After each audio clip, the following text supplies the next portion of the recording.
Hello friends, എല്ലാവർക്കും നമസ്കാരം.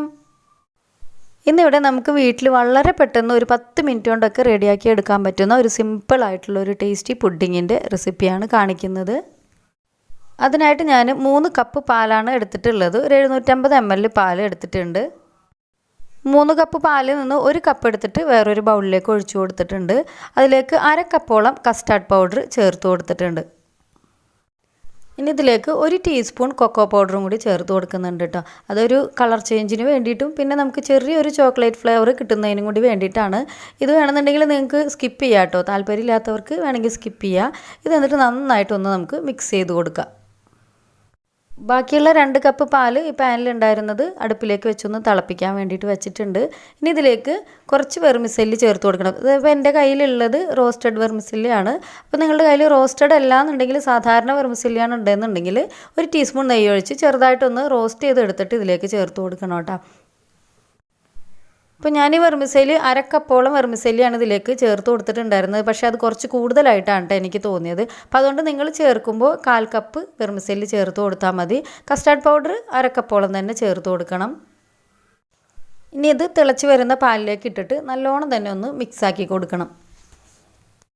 ഇത് 3/4 ലിറ്റർ പാലായതുകൊണ്ട് ഏകദേശം ഒരു 3/4 കപ്പോളം പഞ്ചസാര തന്നെ ഞാനിതിലേക്ക് ചേർത്ത് കൊടുത്തിട്ടുണ്ട് കേട്ടോ. നിങ്ങൾക്ക് നിങ്ങളുടെ മധുരത്തിന് ആവശ്യത്തിനുള്ള പഞ്ചസാര ഇതിലേക്ക് ചേർത്ത് കൊടുക്കാം. ഇനി ഇതൊന്ന് വെന്ത് വരുമ്പോഴേക്കും നമുക്കിതിലേക്ക് കുറച്ച് തേങ്ങ കൂടി ചേർത്ത് കൊടുക്കണം.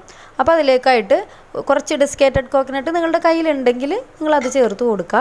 അതല്ലാന്നുണ്ടെങ്കിൽ 1/2 കപ്പോളം തേങ്ങ എടുത്തിട്ട് ജസ്റ്റ് മിക്സിയുടെ ജാറിലിട്ടൊന്ന് ചതച്ചെടുത്ത ശേഷം ഇതുപോലെ പാനിലിട്ടൊന്ന് ചെറുതായിട്ടൊന്ന് ചൂടാക്കി എടുത്താൽ മതി. കളറൊന്നും മാറിപ്പോകരുത്. പിന്നെ തേങ്ങ നമ്മൾ ഏകദേശം വൈറ്റ് പാർട്ട് മാത്രമായിട്ട് എടുക്കാനായിട്ട് ശ്രദ്ധിക്കുക. ഇപ്പോൾ വെർമിസെല്ലി ഇവിടെ വെന്ത് കിട്ടിയിട്ടുണ്ട്. അപ്പോൾ നമ്മൾ നേരത്തെ 1 കപ്പ് പാല് മാറ്റി വെച്ച് അതിലേക്ക് കസ്റ്റാർഡ് പൗഡറും കൊക്കോ പൗഡറും ഒക്കെ ഒന്ന് മിക്സ് ചെയ്ത് വെച്ചിട്ടുണ്ടായിരുന്നല്ലോ. അത് നന്നായിട്ടൊന്നുകൂടി ഒന്ന് ഇളക്കി കൊടുത്ത ശേഷം ഇതിലേക്ക് ചേർത്ത് കൊടുക്കുക. ഇത് നല്ലോണം തന്നെ ഇളക്കി കൊടുത്തതിന് ശേഷം വേണം ഇത് ഒഴിച്ചു കൊടുക്കാനായിട്ട്. അതുപോലെ തന്നെ നമ്മൾ ഒഴിച്ചു കൊടുക്കുന്ന സമയത്തും ഇതുപോലെ ഒന്ന് ഇളക്കി ഒഴിച്ചു കൊടുക്കുകയാണെന്നുണ്ടെങ്കിൽ ഇത് എളുപ്പം തന്നെ നമുക്ക് മിക്സായി കട്ട പിടിക്കാതെ കിട്ടും. ഇത് ഒഴിച്ചു കൊടുത്തതിന് ശേഷം നമ്മളിതൊന്ന് തിളച്ച് വരുന്നത് വരെ കൈയെടുക്കാതെ ഇളക്കണം. കാരണം ഈ കൊക്കോ പൗഡറും കസ്റ്റാർഡ് പൗഡറും ഒക്കെ അല്ലെങ്കിൽ താഴെ കട്ട പിടിച്ച് പോകും. അപ്പോൾ ഇതൊന്ന് തിളക്കുന്നത് വരെ നമുക്കതൊന്ന് ഇളക്കി കൊടുക്കാം.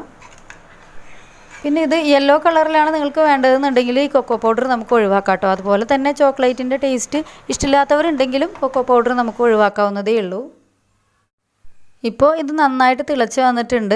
അപ്പോൾ ഈ സമയത്ത് മിൽക്ക് മെയ്ഡ് ചേർക്കണം എന്നുള്ളവർക്ക് വേണമെങ്കിൽ ചേർത്ത് കൊടുക്കാം കേട്ടോ. അപ്പോൾ ഇത് കുറച്ചുകൂടി ടേസ്റ്റി ആയിട്ട് കിട്ടും. ഇനി നമുക്ക് ഫ്ലെയിം ഓഫ് ചെയ്യാം. അതിന് ശേഷം ഇതിലേക്ക് 1 ടീസ്പൂൺ വാനില എസൻസും നമ്മൾ നേരത്തെ റെഡിയാക്കി വെച്ചിരുന്ന തേങ്ങ ഉണ്ടല്ലോ അതും കൂടി ചേർത്ത് കൊടുത്തിട്ട് നല്ലോണം തന്നെ ഒന്ന് മിക്സാക്കി എടുക്കണം. അപ്പോൾ ഞാൻ നേരത്തെ പറഞ്ഞില്ലേ 1/2 കപ്പ് സേമിയ ഞാൻ എടുത്തത് എനിക്ക് കുറച്ച് കൂടുതലായിരുന്നു. ഇത് നല്ല തിക്കായിട്ടാണ് ഇരിക്കുന്നത്. അപ്പോൾ നിങ്ങൾ 1/4 കപ്പ് സേമിയ എടുക്കാനായിട്ട് ശ്രദ്ധിക്കുക. കസ്റ്റാർഡ് പൗഡർ നേരത്തെ പറഞ്ഞ പോലെ തന്നെ 1/2 കപ്പ് തന്നെ എടുത്താൽ മതി. ഇനി ഒരു പാത്രത്തിലേക്ക് നെയ്യ് തടവിയ ശേഷം നമുക്കതിലേക്ക് ആക്കി കൊടുത്തിട്ട് ചൂടാറിയ ശേഷം ഒന്ന് ഫ്രിഡ്ജിൽ വെച്ചിട്ട് സെറ്റാക്കി എടുക്കാം.